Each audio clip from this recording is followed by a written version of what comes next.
স্বয়ংক্রিয়ভাবে আমাদেরকে বিভিন্ন সময় এরকম লেখাগুলোকে তার অরিজিনাল রূপে দিয়ে আমাদেরকে কিন্তু হেল্প করতে পারে। আমরা আপাতত আগের লেখাটিকে ডিলিট করে দিলাম।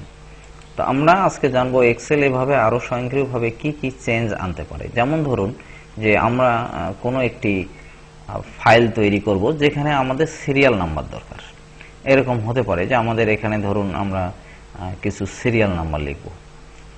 এখানে ধরুন আমরা লিখতেছি সিরিয়াল নাম্বার SL নম্বর, সিরিয়াল নম্বর লিখে আমরা যদি নিচের সেলের মধ্যে আসি তাহলে এটি সিরিয়াল নম্বর শো করাচ্ছে।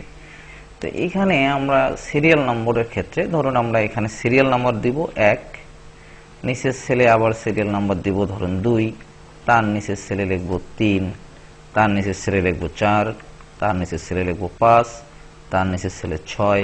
এভাবে আমরা কিন্তু আমরা সিরিয়াল নাম্বারগুলো লিখে দিতে পারি। সিরিয়াল নম্বর আমরা এভাবে লিখি। যদি এটা এমন হয় যে আমাদের 5000 বা 10,000 বা 50,000 বা 1 লাখ সিরিয়াল লিখতে হবে, তাহলে এইভাবে লিখতে তো আমাদের অনেক সময় দরকার। কিন্তু এমন যদি হয় যে এক্সেল এটা নিজে নিজেই করে দেবে, তাহলে জিনিসটা অনেক ভালো হয়, তাই না? তো কিভাবে সেটা এক্সেল নিজে নিজে করে সেটা আমরা দেখি।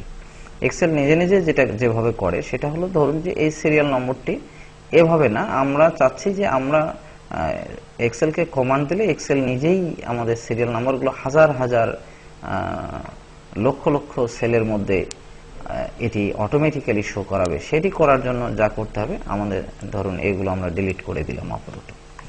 তো আমরা সিরিয়াল নাম্বার লিখব। সিরিয়াল নাম্বার আমাদের 1 হবে, 1-এর পরে হবে 2, এই দুটো আমরা লিখে দিলাম।